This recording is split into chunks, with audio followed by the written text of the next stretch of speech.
Hai semuanya, terima kasih sudah mengklik video ini. Selamat datang di Sudut Misteri bareng gue Esta. Mari merapat.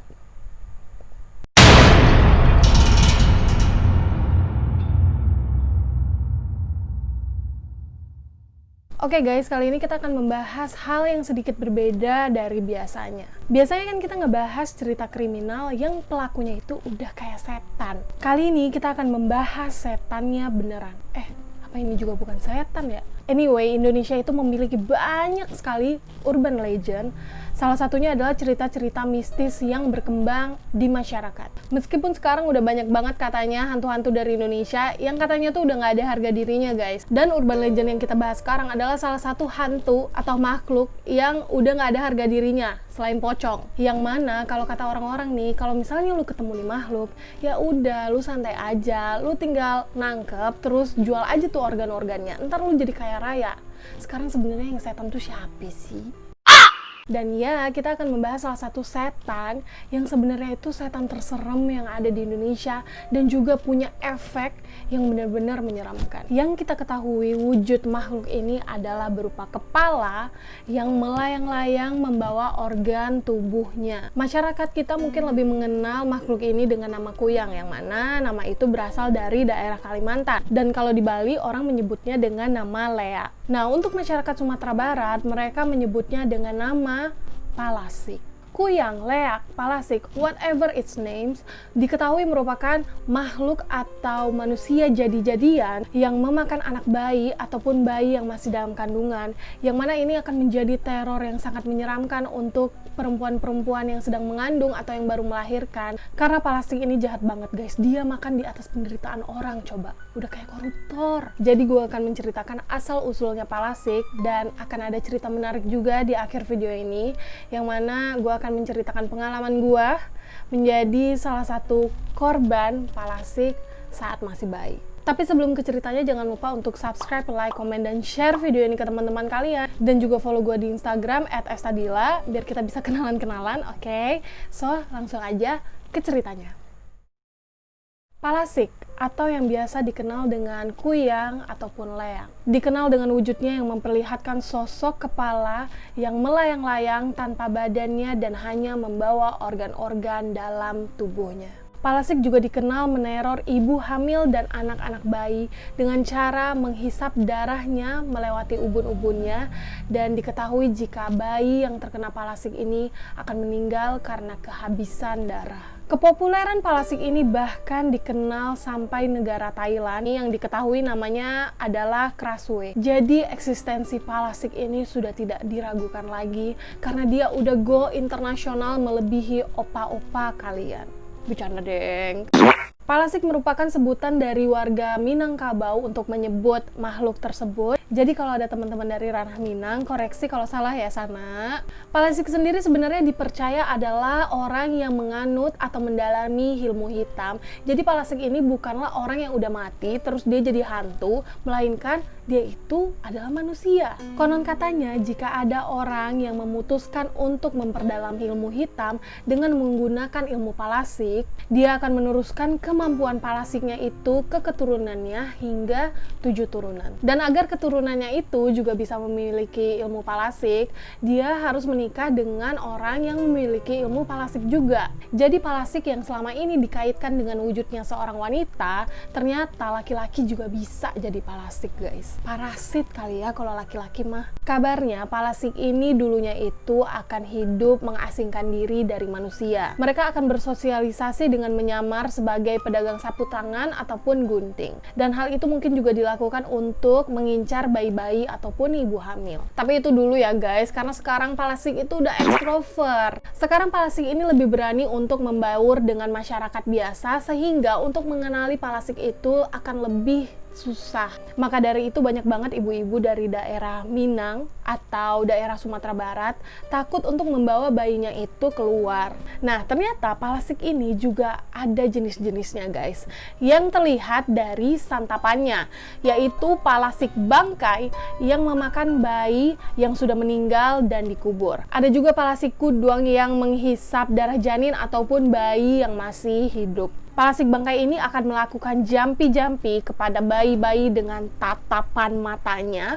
Katanya mereka ini akan berkamuflase dengan pura-pura bermain ataupun merasa tertarik dengan seorang bayi maupun balita dan mengajaknya bercanda ataupun menghiburnya. Namun setelahnya bayi itu akan terkena demam tinggi dan matanya akan terus mengeluarkan kotoran, mengeluarkan belek ya, hingga dia meninggal. Setelah meninggal bayi itu akan dikuburkan dan kuburannya itu harus selalu dijaga oleh kerabatnya dalam kurun waktu tertentu. Karena jika tidak, palasik ini akan datang dan mengambil mayat bayi itu. Palasik bangkai ini akan memukul 7 buah lidi ajaibnya selama 7 kali ke makam bayi tersebut, dan tiba-tiba dari makam itu akan muncul kelelawar yang akan menjelma menjadi bayi itu semasa hidup. Setelah itu palasik akan membawa bayi itu pulang, dimandikan dan disembelih, kemudian dia akan membuat gulai dari tubuh bayi itu.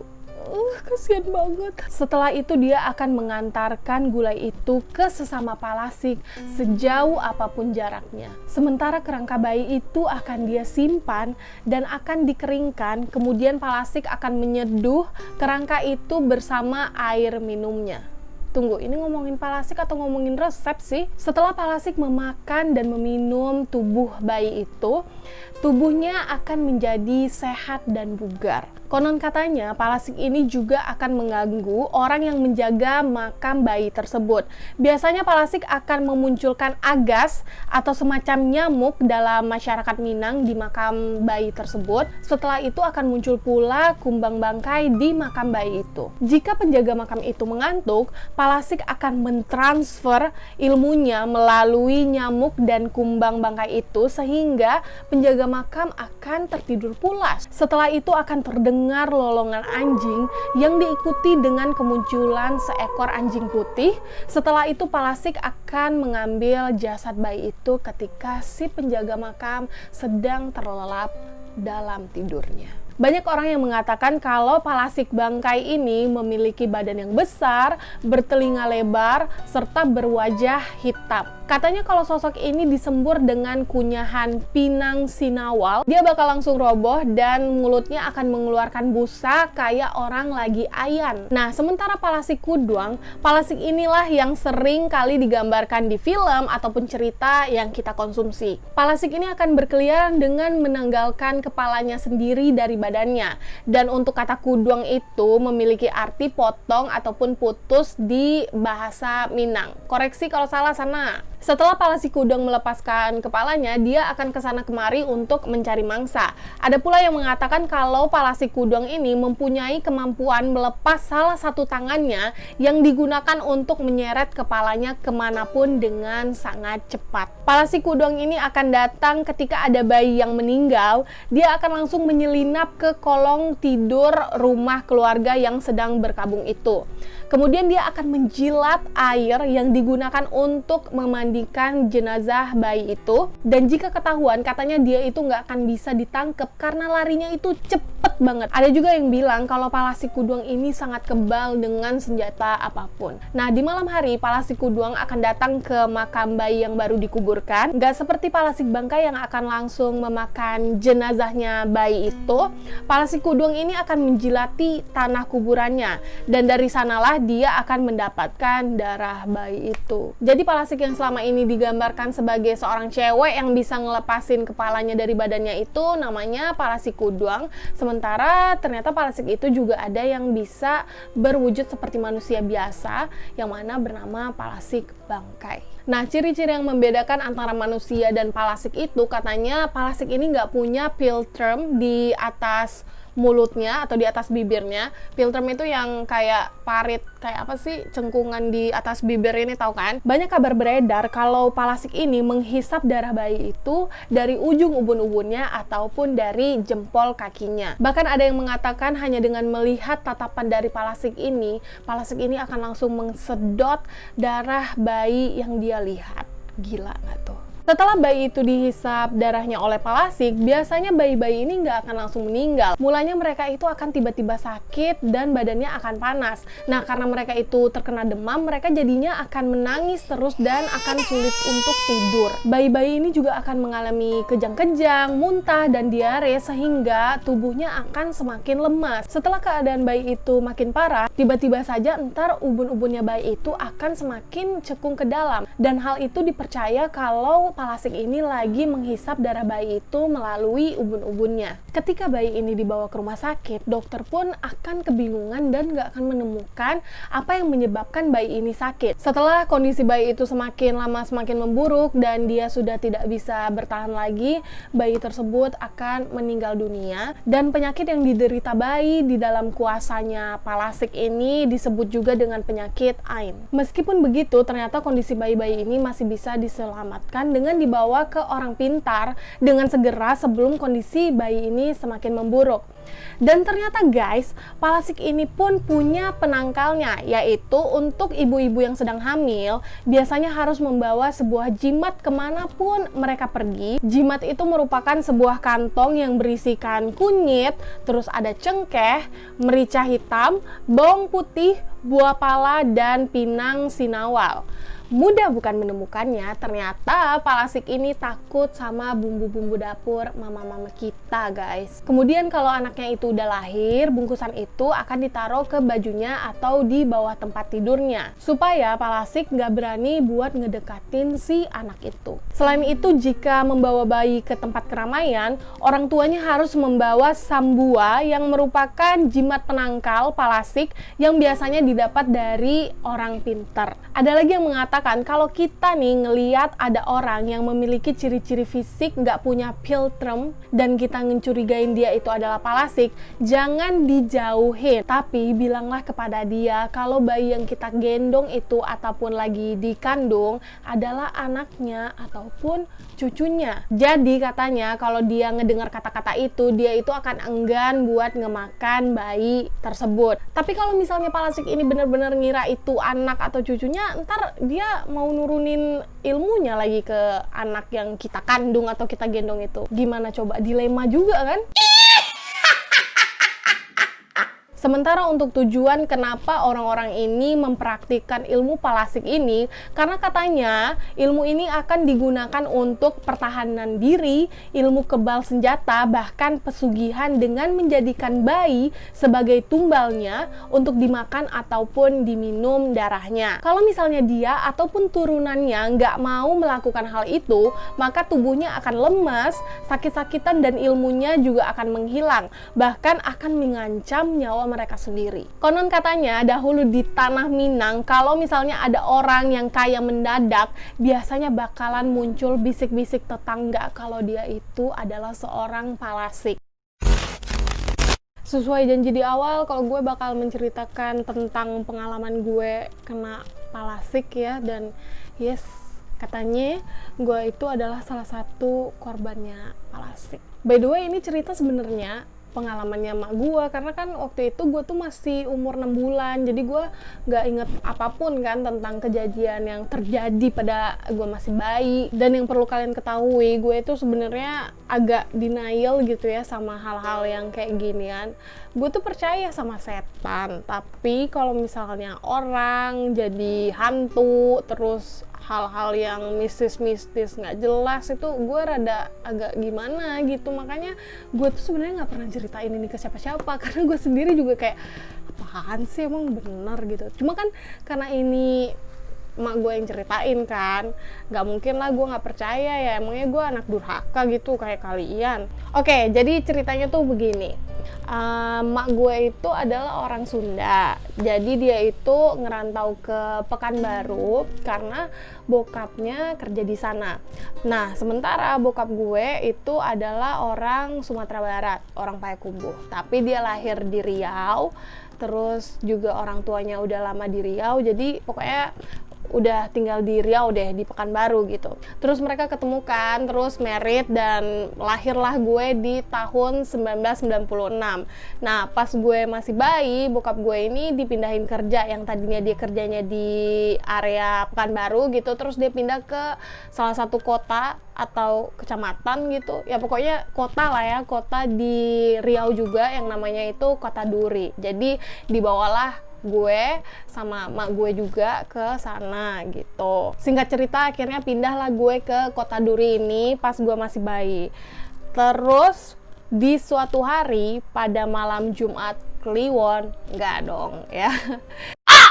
Di sebuah sore, mak gue yang emang pendatang kan lagi ngejemur baju gue nih. Pas gue waktu itu kondisinya masih umur 6 bulan, dan dia tuh lagi ngejemur kan sambil ngegendong gue, lagi ngejemur-jemur gitu kan. Tiba-tiba datanglah seorang nenek-nenek yang ngakunya adalah tetangga kita gitu. Nah, ini kan kondisinya nyokap gue pendatang ya, dia nggak tahu tetangga-tetangga lah gitu kan. Terus si nenek ini tuh ramah banget gitu kan. Ya sebenarnya sih nyokap gue juga nggak terlalu nggak terlalu curiga, karena kalau misalnya ngelihat ibu-ibu seneng sama anak-anak kan normal kan. Apalagi kalau misalnya si ibu ini juga udah pernah ngelahirin anak, pasti dia bakal seneng banget gitu ngelihat ada bayi gitu. Tapi nenek ini tuh kayak berlebihan gitu loh senengnya. Gimana sih, dia tuh kayak ngomong, ibu cantik banget anaknya. Terus kan nyokap gue lagi ngejemur tuh. Terus nenek itu bilang, ini baju bayinya ya? Ya iyalah baju bayi, masa baju ayam yang dikira KKI gitu, ngasih-ngasih baju buat ayam. Abis itu nyokap gue tuh merhatiin gitu, dia tuh kok kayaknya merhatiin jemuran baju gue itu tuh lama banget. Tapi karena nyokap gue kan orangnya baik kali ya, dia nggak suzon gitu. Akhirnya ya udah, dia permisi lah buat masuk kan ke rumah. Nah pas saat itu kebetulan bokap gue lagi ada di Pekanbaru, lagi ada kerja di sana. Jadi di rumah itu cuma ada gue sama nyokap gue doang gitu. Kemudian hari berjalan normal kan, beranjak malam, dan tiba-tiba badan gue tiba-tiba panas katanya. Terus gue nangis mulu, nggak bisa dikasih makan, nggak mau tidur, dan kemudian mulailah gue mencret-mencret. Nah kata nyokap gue itu, mencretnya itu bau bangke. Coba lo bayangin, gimana sih bau ee-nya bayi tuh segimana sih? Nah ini gue dikatain bangke, coba tersinggung lah gue. Nggak ada yang bercanda. Akhirnya dibawalah tuh sama mama gue ke klinik di dekat rumah kan. Terus kata dokternya, ini mah mencret-mencret biasa bu. Akhirnya dikasih tuh obat-obat buat mencret kan.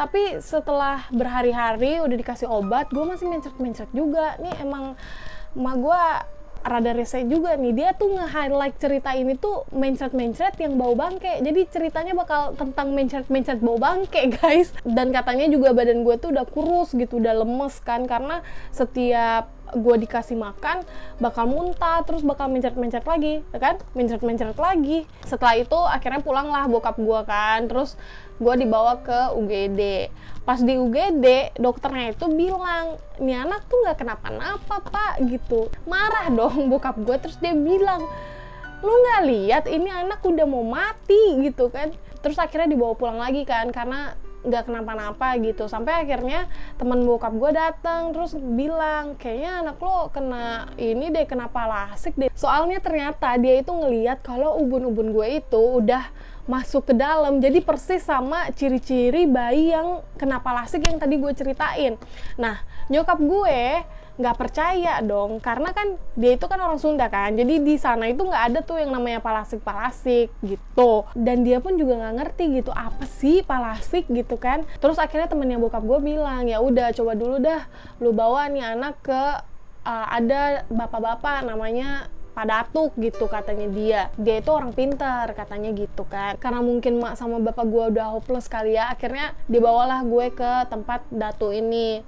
Dan percaya nggak percaya, pas gue dibawa, yang tadinya gue tuh nangis mulu nggak mau diem-diem, tiba-tiba pas gue ngelihat si Datu itu, kata nyokap gue, langsung diam, langsung anteng gitu, nggak nangis lagi. Terus akhirnya dijelasin lah kan sama bokap sama mak gue kondisi gue kenapa. Akhirnya si Datu itu bilang, iya ini tuh kena palasi, kata dia gitu kan. Terus ya udah gue diwuduin, terus didoain gitu kan. Karena ngelihat kondisi gue udah kayak udah anteng gitu, akhirnya dibawa lagi tuh pulang ke rumah. Tiba-tiba pas malam nangis lagi, mencret-mencret lagi. Terus panik dong bokap gue, terus dia balik lagi ke tempat si Datu itu. Dan kocaknya guys, ternyata katanya tuh si Datu ini salah nyebutin nama gue pas lagi berdoa. Jadi yang seharusnya Estadila Ramadhani malah disebutinnya Estadila Ramadanti. Akhirnya dia doain lagi kan. Dan terus setelah itu tiba-tiba gue sembuh. Ajaib bukan? Nah buat yang nanya nih, kan katanya palasik itu dari ranah Minang. Cuma setahu gue ya, di Riau sendiri itu orang Minangnya tuh banyak banget guys. Jadi bahkan kalau misalnya lo tinggalnya kayak di perkotaan, kayak di Pekanbaru gitu, bahasanya itu tuh udah kecampur sama bahasa Minang gitu. Bahasa sehari-harinya anak-anak tongkrongan sini tuh pakai bahasa Minang. Gue juga nggak tahu sih sejarahnya gimana, tapi mungkin kan orang-orang Minang kan katanya hobi merantau ya, jadi pada merantau ke Riau mungkin. Tapi bukan cuma orang Minang doang sih, banyak juga orang-orang Jawa, orang-orang Sunda. Jadi mungkin ya si Palasik ini juga pengen ikut merantau gitu, karena kan dia tadi kan udah gue bilang dia udah jadi ekstrovert, dia tuh pengen hidup kayak kita juga, wild and free gitu. Udah, lo nggak usah ribet lah, nggak usah banyak nanya, iyain aja gitu. Nggak beberapa lama dari situ katanya ubun-ubun gue kembali naik. Cuma yang gue rasain nih sampai sekarang,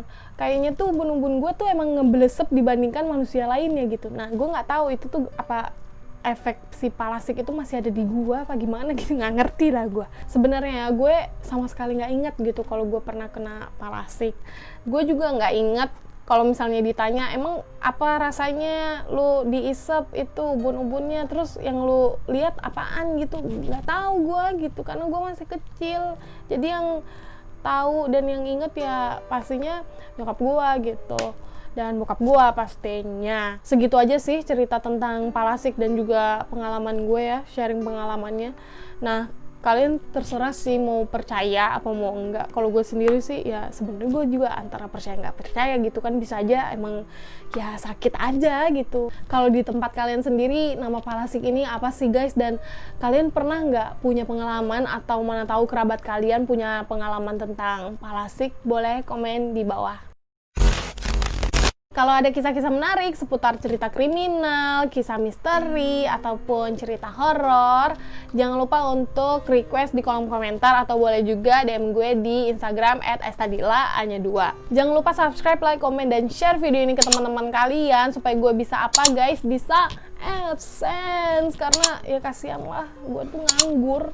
Gak punya kerjaan sekarang, ya kerjaan gue gini-gini doang gitu. Soalnya gak ada yang mau nerima gue, kenapa ya? Sedih banget dah gue. Dan jangan lupa juga untuk nyalakan notifikasinya. Terima kasih sudah menonton Sudut Misteri kali ini. Gue Estadila Ramadhani. Bye-bye.